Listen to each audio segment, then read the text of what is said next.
Hello everyone. I'm Dr. Sarika Zata from the School of Computer Science, Engineering and Applications at Babasaheb International University, Pune. It's a pleasure to be part of this refresher course under UGC Malaviya Mission Teacher Training Center of Dr. Babasaheb Ambedkar, Marathwada University. For the next 15 minutes, I want to talk about micro teaching, a small deliverable way of practicing teaching and why it matters for the goal of a developed India, Viksit Bharat 2047.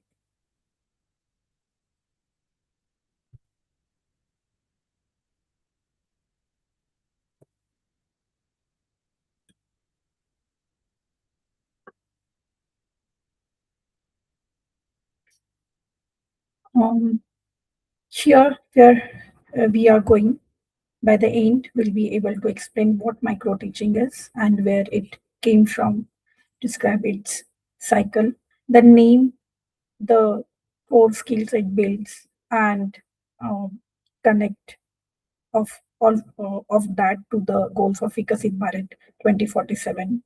Four simple things. Let me start with the why. Viksit Bharat 2047 will not be built only in factories or laboratories. It will be built in classrooms by the quality of teachers. NEP 2020 aims to raise higher education enrollment to 50% by 2035. That means for more learners, which means we need many more teachers who don't just teach but teach well. Teacher quality is the lever, and micro teaching is one of the best tools we have to move it. What is micro teaching? So, what is it?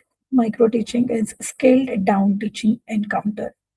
You practice one specific skill with a small group of learners for a short time and then you review it and teach again. It was developed at Stanford in the 1960s by Twilt Allen and his colleagues.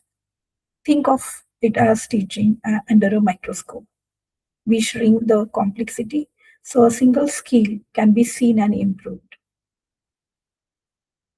Teaching scale down. Scale down means three things are reduced at once. The lesson is just 5 to 10 minutes. The group is 5 to 10 learners, often your own peers acting as students, and you focus on just one skill at a time. In a normal class, too much is happening to isolate anything. Shrink all three variables, and you can finally get one thing right. The micro teaching cycle. This is heart of it. You plan a short lesson on one skill. You teach it to the small group. You get feedback. Then you replan based on that feedback. The orange phases, you reteach and you get feedback again. And crucially, this loop repeats until the skill is mastered. It's not a one shot performance, it's a cycle of deliberate improvement. Core teaching skills. So, micro teaching isn't a single skill, it develops a whole repertoire. Practice one at a time. Set induction, explaining, questioning, stimulus, variation, reinforcement, and closure. Today, I will zoom into the first one, set induction, because it decides whether you win the room in the first 90 seconds. Skill and focus, skill in focus, set induction. Yeah, set induction is simply the art of opening a lesson, capturing attention and preparing the mind to learn in the first few minutes. A weak opening loses the class, a strong one earns their attention for the rest of the lesson. Components of set induction. A good opening does four things. It focuses attention, something that makes the class look up. It creates readiness, builds curiosity, and it links to prior knowledge. It connects the new idea to something they already know, and it uses an appropriate device, the right prop, analogy, or question. Why? Signaling where the lesson is headed. All four ideally in under 2 minutes. A worked example, let me show you what that looks like for a computer science lesson introducing algorithms. The teacher opens. Before we define an algorithm, how many of you made a cup of tea this morning?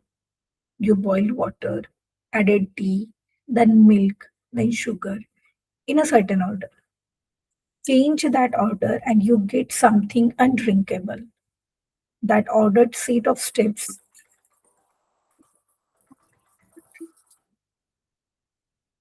change that order and you get something undrinkable. Look what just happened. The question grabs attention. The everyday example builds readiness. Making tea links to prior knowledge, and analogy is the device, with the last line setting the direction. Four components, three sentences. Let's talk about feedback, the engine, the engine of improvement. What separates micro teaching from ordinary practice is feedback. It comes from three directions: reviewing your own recording and seeing what the learner saw, notes from peers who observed, and a supervisor rating that single skill against a short scale. That feedback is the engine that drives the replan phase.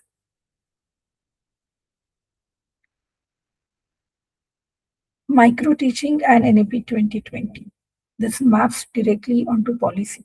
NAP 2020 asks for practice based teacher education, at least um, 50 hours of continuous professional development a year, and a shift toward competences and outcomes.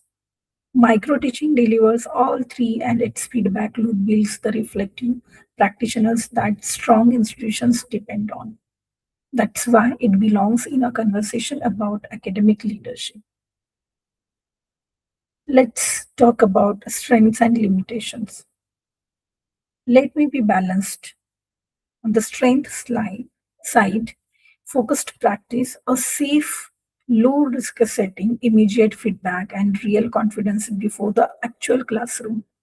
On the limitation side, it's an artificial, scaled setting. It's time and resource intensive. It isolates one skill from the whole lesson, and it needs trained, willing observers. Knowing both sides is what lets you use it well. Key takeaways, three things to carry away. One, micro teaching that turns teaching into a skill you can practice, observe, and improve. Second, the plan, teach, and a feedback loop is where the real growth happens. And three, better teachers are the foundations of Viksit Bharat 2047. So, as you go back to your own classrooms, I will leave you with one thought. Pick a single skill this week and try one small micro teaching cycle on it. That's how change begins. So, I thank the UGC Malaviya Mission Teacher Training Center and Dr. Babasaheb Ambedkar, Marathwada University for this opportunity. If micro teaching helps even a few of us teach a little better, we move a step closer to Viksit Bharat 2047. Thank you.